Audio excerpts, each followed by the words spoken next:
What's going on, duelists? It's your boy Nick, bringing you today combos and test hands for my RAGNARAIKA Beetrooper deck profile for the post-Infinite Forbidden format. For those of you new to the channel, welcome. My name is Nick. We do Yu-Gi-Oh! Content mainly focused around rogue and casual decks alike. If that's the kind of Yu-Gi-Oh! That you're interested in, then I highly encourage you to subscribe to the channel so you don't miss out on any of my uploads. We are currently working our way to 2,000 subscribers, and I need your help to get there. So, with the intro out of the way, RAGNARAIKA is a archetype that had its debut in the previous core set, Legacy of Destruction, and in the most recent core set, Infinite Forbidden, has gotten some brand new support to help shore up some of its weaknesses and increase the ceiling of the deck ever so slightly.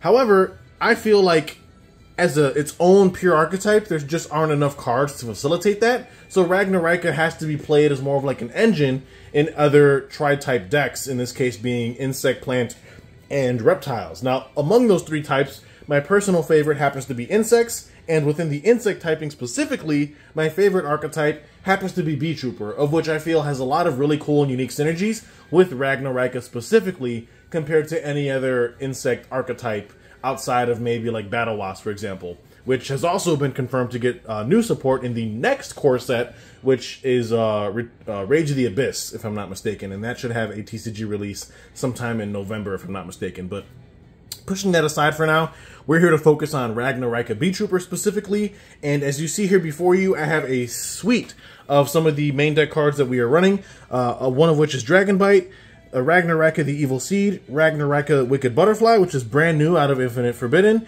and of course Beetrooper Scout Buggy. These are some of the like power cards, I guess you could call them, starters slash extenders of sorts for the deck.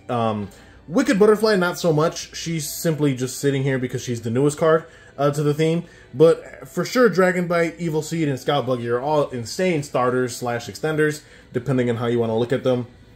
And again, they take this deck pretty far. Again, it's not the most competitive deck. Like, I don't foresee this holding a candle to, like, you know, full power Snake Eye Fiendsmith. Although, to be fair, that is a pretty unfair comparison. But in the grand scheme, in a more casual setting or like a local type format, I do feel like this RAGNARAIKA Beetrooper deck can take you very far. And you'll have a lot of fun doing it, as well as being able to save a bunch of money because you're not shelling out, you know, $500+ on an entire Fiendsmith core, for example. This deck is extremely cheap to pick up and play, which I obviously enjoy, and I'm sure a lot of my viewers do too. So, with the intro and stuff out of the way, we're going to dive into some really interesting combos, actually. You would be surprised to know that we're going to start off with Dragon Bite and a Gokapole, actually, of all things, to start our combos. I want to show you guys how we can actually weave into our engine without actually opening engine. For example, you know, this particular combo does not have a RAGNARAIKA card or a Beetrooper card in its startup. So I want to show you guys how this deck can actually pivot into some of those lines. So without wasting any more time, subscribe if you're not already. The deck profile is linked in the description below, so if you want to watch that after watching the combos, I highly encourage you do. Or if you want to watch the profile before the combos, you know, whatever floats your boat. You know, we're all here to learn and, you know, gather, you know, intel from one another on how decks should be played. And, you know, we're all just trying to get good at the game and just enjoy a hobby that a lot of us, you know, kind of come to enjoy. And I think that this deck, you know, holds a special place in my heart because it was a deck that I helped build with a close friend of mine, and it's just a ton of fun, honestly. You know, I don't mean to get all off topic and sentimental, but it's just a really cool deck. But anyway, Dragon Bite plus Gokapole, really cool setup. Dragon Bite being a really interesting normal summon slash starter for the deck. I know not the first card people think of when they hear Beetrooper RAGNARAIKA, but this card, in my opinion, is really undervalued as a normal summon for the deck. Like, upon normal summon, it lets you special summon any level 4 or lower insect from your hand. That right there is absolutely insane when you realize that that turns cards like Gokapole and or Resonance Insects, or even Retaliating Seas, cards that are not necessarily starters, into pseudo starters, because Dragon Bite's just able to get all of those cards out of your hand and onto the field where you want them, which is obviously very strong. So we're going to lead things off with normal summon Dragon Bite effect to special out Gokapole from hand. Then we're going to link off both Dragon Bite and the Gokapole to make our copy of the Beetrooper Armor Horn. And then we will trigger the graveyard effect of our Gokapole. Since it was sent to the graveyard, we get to add a level 4 insect from the deck to our hand, of which we will be adding ourselves a copy of Resonance Insect. Pretty self-explanatory there. Now we will use Beetrooper Armor Horn's effect to grant us an additional normal summon, to allow us to normal summon our Resonance here, you know, being the second normal summon of the turn. And we will now link the Armor Horn and Resonance off to make a copy of our Mantis Monk, assuming we're going first. Obviously, Mantis Monk is really powerful because he allows you to search for the RAGNARAIKA Hunting Dance, which is their trap card. However, brand new out of Infinite Forbidden, we also have a RAGNARAIKA Selene Snapper. This brand new card makes the deck going second a little bit better into back row, because now we have an in-archetype answer to spells and traps. You know, we're able to banish monsters, up to 2 monsters from our graveyard, to target that many spells and traps the opponent controls and destroy them. That's really strong, and I think a lot of people take in-archetype spell trap removal for granted, because the fact that we have this in-engine makes things so much easier for us moving forward, as opposed to having to like go out of our way to play non-engine to deal with back row. We now have a really easy in-archetype solution to do it, and it plays really well into the deck's, you know, lines. But for the purposes of this combo, we want to go for Mantis Monk here, but now that we do have access to Selene Snapper, it makes, you know, going second and like breaking boards a lot easier, which is obviously very good. But anyway, making our Mantis Monk here, we will trigger the graveyard effect of our Resonance since it was sent to the graveyard. From the field, we can add a level 5 or higher insect from the deck to our hand, of which you already know we are going for our Doomdozer here. Now what we can do is we can go Mantis Monk effect, banishing 2 insects from the graveyard. We'll banish the Dragon Bite and the Resonance. That will allow us to search for our Hunting Dance, which is the RAGNARAIKA trap. Ragnaraikas will be getting an additional trap card in the next core set, which is Rage of the Abyss, which, like I said, should have a TCG release sometime around November. But in the meantime, Hunting Dance is what we have to work with, and it's still a really powerful trap in my honest opinion. At resolution of that, since Resonance was banished, we can activate Resonance's effect to go ahead and send an insect monster from our deck to grave, of which we can send something like Praying Mantis, which is obviously really strong because it can banish itself from grave to produce a insect token to the field. But now that we have Infinite Forbidden released, we now have access to the brand new RAGNARAIKA Wicked Butterfly, which has 2 really unique effects. The first effect is you can discard it from the hand to special summon any insect, plant, or reptile from your hand, which is obviously very strong. But the secondary effect states, if this card is banished from the hand or the graveyard during the end phase of the turn, you're able to draw cards equal to the number of different monster types among the monsters you control that are insect, plant, and reptile. So, really amazing card with a really good banish effect. So, outside of Resonance, which was the only card that we really wanted to get banished quite frequently, we now have a secondary monster that can be a great card to banish to help extend or set up our plays, while also giving us draw power during the end phase of the turn, which is really cool. So we are going to Foolish Burial our Wicked Butterfly off of our Resonance effect, which I think is really strong. Now what we're going to do here is we're going to go Doomdozer, banishing the Wicked Butterfly, and banishing our Gokapole to special summon himself to our side of the field. That will trigger our Wicked Butterfly effect in the banish, since it was banished from the graveyard, but we won't get the draws till the end phase. And now what we can do here is we can go Mantis Monk plus Doomdozer, and that can pivot us into our Beetrooper Armor Horn. Or I'm sorry, not Armor Horn, excuse me, Invincible Atlas. So we go ahead and link into that. Now what we can do is we can go Invincible Atlas, tributing itself to allow us to special summon a Beetrooper from the deck.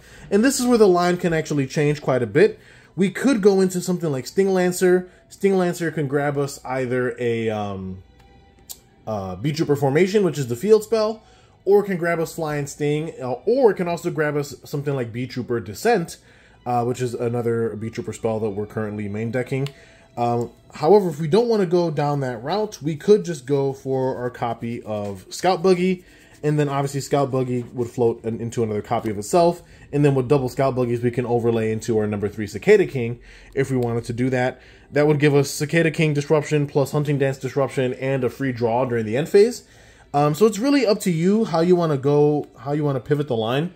But I think for the purposes of this particular combo, let's go ahead and grab Sting Lancer from the deck special summon that to our side of the field, trigger his effect to search for a Beetrooper spell trap, of which I think the most relevant card will be a copy of Formation to the hand. We can then activate our Beetrooper Formation, allowing us to special summon back one of our Beetroopers from our graveyard. It could be Invincible Atlas if we wanted to. I think that's fine. I mean, we do lose attack, or life points equal to its attack, but I think that's pretty negligible, honestly. So let's grab our Invincible Atlas back, since it, you know, while its life or attack points are 3,000 or less, it cannot be targeted or be destroyed by the opponent's card effects, which just makes it a little bit harder to deal with, obviously. Now, at this point, we can then go our Mantis Monk effect, taking our Sting Lancer and bottoming that card back into our deck, allowing us to bring our Mantis Monk back. And then obviously we can set our copy of Hunting Dance, and Hunting Dance obviously gives us the disruption. And then during the end phase, we would use our effect of our Wicked Butterfly to get ourselves a free draw. Now again, not the craziest end board, but again, this was off a 2-card line that included no engine whatsoever. It was simply a Dragon Bite and a Gokapole. Like, that combo was done without any Ragnarika cards or any Beetrooper cards, at least in the starting hand. But again, I just feel like the fact that insects are finally playable is it just feels great, like, honestly. So let me show you guys an additional combo, this time starting with engine. Let's see here. So that was just Dragon Bite plus Gokapole. Why don't we do Evil Seed? Now, Evil Seed by itself does a 1-card setup, but obviously if you want the ceiling to be higher, you have to also open with either Gokapole or Resonance. So why don't we just open with Resonance in this one? I'll show you guys the Resonance plus Seed combo. So here's what we're going to do here. We're going to go Evil Seed effect to special itself by discarding an insect, plant, or reptile from our hand to the graveyard. We will then summon out the Evil Seed, activate the Evil Seed effect. Keep in mind this will special summon, so we have not burned our normal summon yet. We're going to go ahead and grab ourselves not only a copy of the Samurai Beetle, but we're also going to grab the brand new Wicked Butterfly to our hand, and then at resolution we will banish a card from our hand, of which will be our Wicked Butterfly. We will then trigger the Wicked Butterfly effect and banish to draw some cards during the end phase.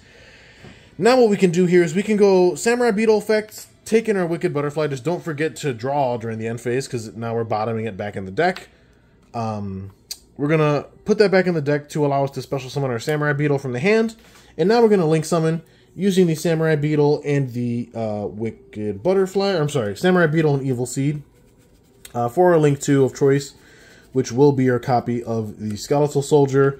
Then, because we used Samurai Beetle for a link summon of a Ragnaraica monster, we can trigger Samurai Beetle's effect to take a level 4 lower insect, plant, or reptile engrave, special summon it back to our board. So that's how we can get our Resonance back out of the graveyard. And then we can go Skeletal Soldier effect, and we can bring back a Ragnaraica from our graveyard in defense position.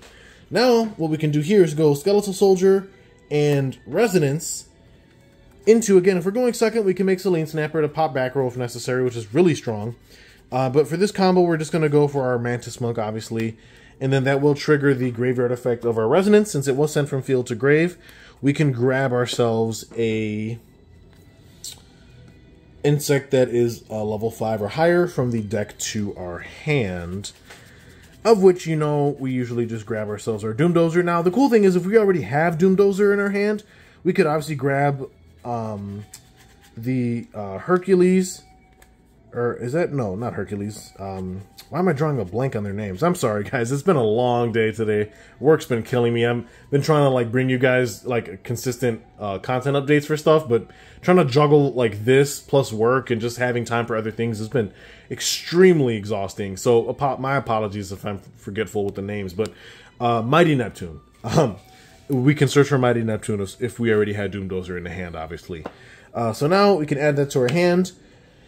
at this point, I guess, how do we want to do this? We can go Skeletal Soldier effects. Actually no, do we even want to do that? That doesn't seem... Why don't we go Mantis Monk, banishing our Resonance and our Evil Seed. Because we can't summon Doomdozer anyway, because we don't have 2 insects engraved to banish yet. So let's go Mantis Monk effect, banishing a plant and an insect, to grab ourselves a copy of the Hunting Dance from the deck to our hand. That will trigger Resonance effect to go ahead and Foolish Burial an insect monster, of which now we can send ourselves a copy of Praying Mantis, or if we want to, we can also pitch ourselves a copy of Gokapole, and then we can go Gokapole effect, and Gokapole allows us to add a level 4 insect from the deck to our hand, of which can actually be the Wicked Butterfly if we so choose, which is obviously really cool. Otherwise, we can grab ourselves something like a Retaliating Sea or even a Dragon Bite, which is obviously another really crazy thing that we can go into. Keep in mind, we have yet to normal summon. We started our combo with special summoning the Evil Seed, so this is obviously really, really strong. I think what we can do here is... Now we can go normal summon Dragon Bite. Obviously no effect on Dragon Bite because we don't have an insect in our hand to summon. But now we can link, at least, our Dragon Bite and our Mantis Monk. This can go into our Invincible Atlas. And now we can go Invincible Atlas, tributing one insect monster to then special summon a Beetrooper from the deck, of which can actually be our copy of Scout Buggy, which is really cool. But since we didn't set up ourselves a line, you know what? Here, why don't we rewind the setup a bit? I know that we grabbed Dragon Bite off of our Gokapole, but let's rewind that setup just a smidge. And let's just assume that we grabbed another Resonance, because that's obviously really cracked if we can set that up. So here, let's pause for 2 seconds. Let's grab ourselves this. So obviously we went Mantis Monk. Let's just rewind the combo. My apologies. We banished Evil Seed and Resonance from our graveyard to grab Hunting Dance. Resonance effect to send Gokapole. Now, of Gokapole triggers, instead of grabbing the Dragon Bite, we can actually grab ourselves a copy of Resonance, which is really sick, because since we haven't normal summoned yet, we can normal summon a Resonance, which I think is a little more impactful than normal summoning Dragon Bite with nothing in our hand. So my apologies for screwing that up a bit. Let's link off the Mantis and the Resonance now to still make ourselves the Invincible Atlas, but now we get the additional benefit of triggering Resonance again, to add a level 5 or higher insect from the deck to our hand. So we can go ahead and grab ourselves now a copy of the Mighty Neptune, which is obviously really cracked. And then what we can do here, let's see, how many insects do we have? Okay, now we can do this. Now we can go Doomdozer effect to special itself, banishing the second Resonance and our Gokapole out of the grave now that we have valid targets for that. Specialing the Doomdozer, obviously. That will trigger our Resonance now to Foolish Burial and Insects. Now we send our Scary Moth, and this is where we really start to turn up the heat on our opponent. We can go Atlas, tributing the Samurai Beetle. That will allow us to special summon from our deck a Beetrooper, which will be Scout Buggy, and then Scout Buggy can then go into another Scout Buggy, excuse me. Obviously really good. Then we can overlay both Scout Buggies to make ourselves a copy of the number 3 Cicada King, setting ourselves up for the lockout on our opponent's turn with the help of the Scary Moth that we placed in our graveyard. So we can make a Cicada King here. And now what we can do is we can go Mighty Neptune, taking 3 banished insects. So that'll be the 2 Resonances and Gokapoles, shuffling those into the deck, special summoning the Mighty Neptune to our side of the field, and then we can take our Atlas and our Doomdozer link those off. Or do we even want to do that? Let me think about this for a minute. You know what, actually? Why don't we do...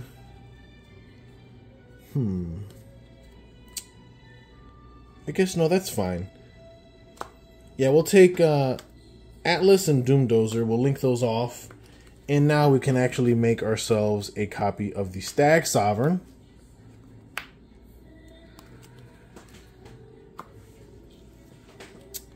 And then we could go Mighty Neptune, or we could shuffle it back to summon out Skeletal Soldier. The reason why we'd want to do that is because during the end phase, you remember, we're going to get our draws off of the Wicked Butterfly. And this is why I was saying to remember that effect. If we shuffle out back Mighty Neptune and have Skeletal Soldier, we'll get to draw 2 cards because we control an insect and a plant.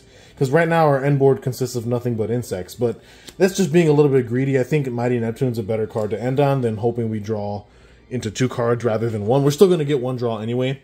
So what we can do here is we can set our Hunting Dance. We'll go Mighty Neptune effect during the end phase to increase the Cicada King's attack by 1,000. Just making that harder to hit over. And we can pass turn. End phase, remember to resolve your effect of your Wicked Butterfly that you activated earlier in the turn. To go ahead and draw, in this case, just 1 card because we only control insects. But again, that's better than nothing. And that was off of a 2-card setup starting with just Evil Seed plus Resonance. Obviously, if you had a whole hand, you'd be able to extend even further and possibly have hand traps as well in your grip to solidify your end board. But this is a ton of disruption. I mean, we got the pop off the trap, the double pop off Stag. We have the negate with Cicada King, which at resolution will switch his battle position. And then at resolution of that, we get to special summon out a Scary Moth. And that pretty much just El Shaddai windows our opponent. But that's pretty much going to wrap up the combos. If you guys want to see a quick test hand, just to kind of get an idea of what the deck, you know, is like on the draw, I can do that for you guys really quickly. I don't want to make the video terribly long, but let me go ahead and shuffle up really quickly, and then I will see you guys in the test hand. Alright, duelists, we're back. We're going to go ahead and cut the deck here after pile shuffling, and like I said, I'm just going to give you guys a quick test hand. We're going to play this out like we're going first. So we drew Droll, Imperm, Ragnarika Bloom, Gokapole, and another Droll. Man, maybe we should have went second. What was our grip? We would draw Dragon Bite, assuming we're going second. But either way, this hand is still playable for going first. I think what we're going to do here is we're going to lead with Bloom activation, and then we'll go Bloom effect to add a Ragnarika monster from deck to hand, and then we get to discard a card, which is obviously really strong. So we're going to pretty much add the Evil Seed, of course, and then we're going to discard any card, which is nice. Since we have double Droll, we're just going to get rid of one of the Drolls. Don't need 2 of it, obviously. So now what we're going to do is we're going to go Evil Seed effect. We're going to special summon itself from the hand by pitching a insect, plant, or reptile from our hand, which will, in this case, will be Gokapole, which is obviously really strong, because now we can actually chain block. We can go Chainlink 1, Evil Seed, Chainlink 2, Gokapole to add, which is obviously really nuts. So we can add a Resonance off of the Gokapole, and then the Evil Seed will allow us to add 2 Ragnarika cards from the deck or banish to our hand, one of which will be the Wicked Butterfly, the other of which will be our Samurai Beetle, and then we get to banish a card from our hand at resolution off of the Evil Seed effect. So why don't we banish our Wicked Butterfly here? We'll trigger her effect to obviously get us some draws during the end phase. And now what we can do is we can go Samurai Beetle, take our Wicked Butterfly, put it on the bottom of the deck to special summon the Beetle. Then what we can do is we can normal summon her Resonance, actually, because we haven't. We special summon the Evil Seed with his effect. Now what we can do is we can link summon using both the Samurai Beetle and the Resonance to go into our copy of the Skeletal Soldier. That will trigger both the Resonance and the Samurai Beetle effect to bring back Resonance. And then we'll obviously Resonance will get us to search for generally a Doomdozer, which we can go ahead and grab right now. Amazing to see that a card like Doomdozer, a bug released over a decade ago, is still actually viable in 2024. It blows my mind. Then we can go Skeletal Soldier effect to bring back Beetle. And now we're pretty much off to the races here. We can link for our Monk, obviously. The line is pretty linear for the most part. There's not too much variance. But now that will trigger our Resonance yet again. Don't you just love soft once per turns? That will grab ourselves a copy of Mighty Neptune to our hand. Then let's take a look at what we can do here. Let's go Mantis effect, banishing both Gokapole and Resonance to search for our Hunting Dance trap. Triggering Resonance in the process since it was banished, allowing us to Foolish Burial an insect of our choice. Why don't we go ahead and dump our Praying Mantis, get that into rotation. We're actually going to go really far with this combo, honestly. Obviously really strong to see. Now let's link. Can actually do quite a bit, honestly. Why don't we go into... How do we want to do this? I guess we link both of these off. Actually, here, wait, you know what? Let's link these off. So we're going to go into a link 4, which will be our copy of Chain Coils. Very strong link 4, obviously.